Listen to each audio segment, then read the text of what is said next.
Hello, classmates. Today I want to talk about who's responsible for the 2008 financial crisis.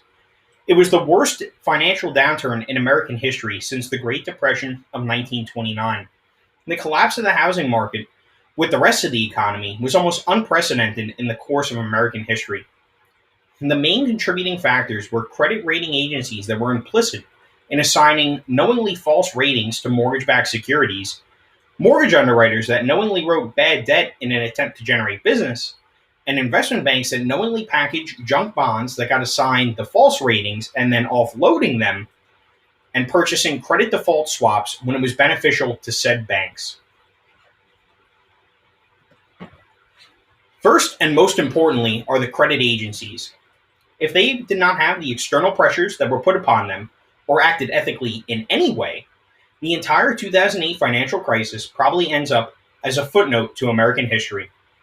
The credit agencies were implicit in this as they knowingly assigned false ratings to mortgage backed securities or thousands of mortgages that are packaged together and sold as one unit or as shares of a larger package. Economist Joseph Stiglitz, in a Bloomberg article from 2010, argued, and I quote, "I view the rating agencies as one of the key culprits. They were the party that performed the alchemy that converted securities from F-rated to A-rated. The banks could not have done what they did without the complicity of the rating agencies." End quote. Rating agencies assign the exact rating that the investment banks wanted because if they didn't, the bank would go to one of the other credit agencies that would be willing to do it.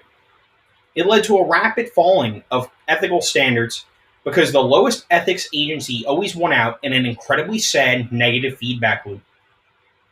It is easy to point at the credit agencies and call it a day, to blame the entire financial crisis on them, but I don't believe that's fair. They did awful things for the American economy, but they operated in a system where there were many moving parts, and to blame it all on a single institution is unreasonable. Enter player 2 and 3 in our story.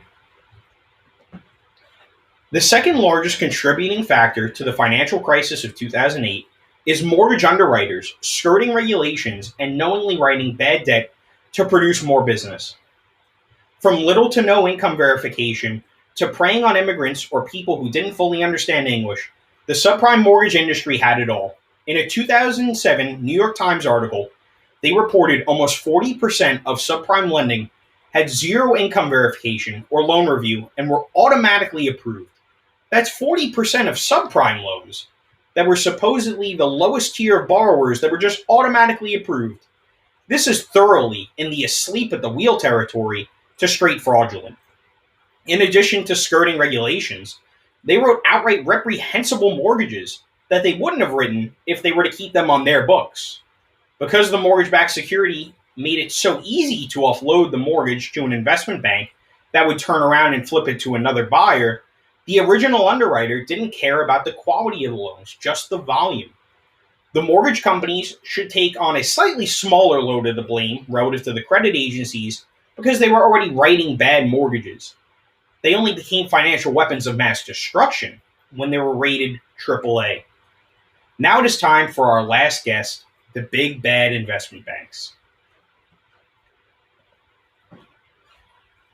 The single largest target for the financial crisis, according to your average American citizen, is the investment banks, like Goldman Sachs, Lehman Brothers, JP Morgan Chase, and UBS. They could definitely hold some of the responsibility for what happened, but as we discussed in the earlier part of this speech, the full weight of the crisis cannot entirely fall on them. They did get quite a few things wrong, though, such as positioning themselves and pricing securities when they had control of when it favors them, as shown by Michael Lewis in The Big Short.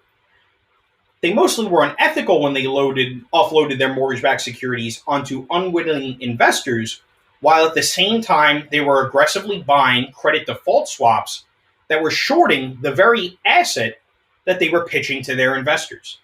This practice is unethical at best and illegal at worst, and the biggest reason to assign blame to investment banks.